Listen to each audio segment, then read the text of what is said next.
madaxweynaha jamhuuriyadda Soomaaliland mudane Axmed Maxamed Maxamuud Silaayo ayaa qasriga madaxtooyada waxa uu ku qaabilay wafdi uu hogaaminayo wasiirka dawladda Ingiriiska u qaabilsan amuraha Afrika oo booqasho ku yimi dalka.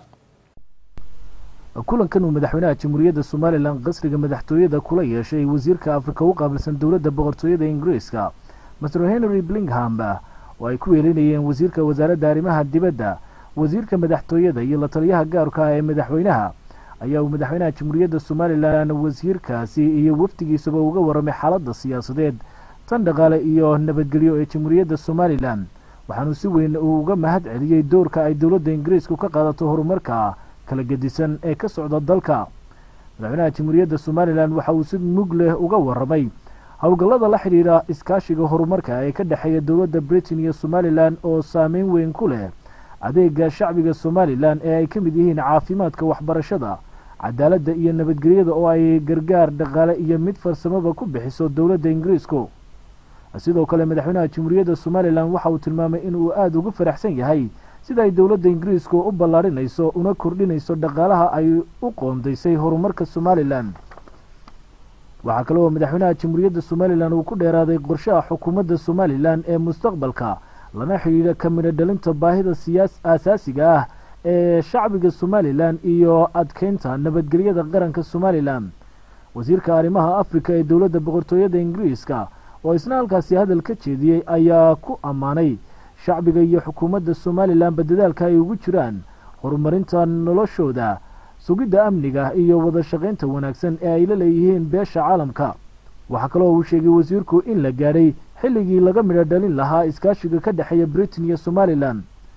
waxa uu tilmaamay in loo baahan yahay sidii loo abuuri lahaa jawi dhaqaale oo saamaxa amaba abuura maalgashi shisheeye oo Soomaaliland ay ka hesho wadamada caalamka iyo Britain-ba.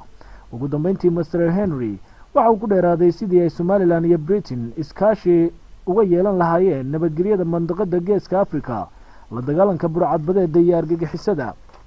wasiirka arrimaha Afrika u qaabilsan dawladda boqortooyada Ingiriiska Mr Henry Blingham oo intaasi kadib khudbad dheer ka jeediyay aqalka baarlamaanka Soomaaliland ayaa waxa uu tilmaamay qalalaasaha ka taagan mandaqada Geeska Afrika ee saameynta ku yeeshay gobolkan guud ahaantii oo ay Soomaaliland ku taalo.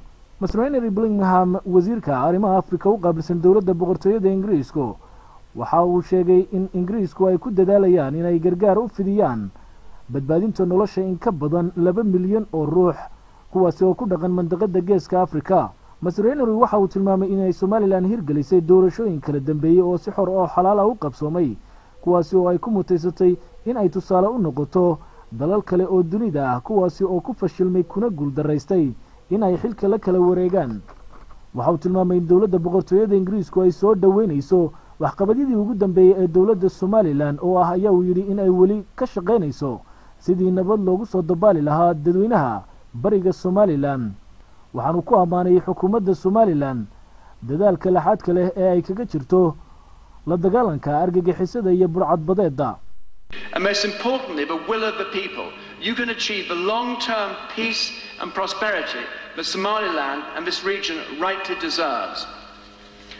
In a troubled world and an even more troubled region, Somaliland stands out as a beacon of hope. We salute your remarkable progress, and you have my commitment today that we want to be your partner of choice. The UK wants to be your partner of choice. And you have my pledge that we will always... and you have, Mr Deputy Speaker, my pledge that we'll always stand shoulder to shoulder with Somaliland. Thank you. wasiirka arrimaha Afrika u qaabilsan dawladda boqortooyada Ingiriiska waxa uu tilmaamay in dawladdiisu ay doonayso in ay Soomaaliland ka caawiso horumarka dhinacyada badan leh.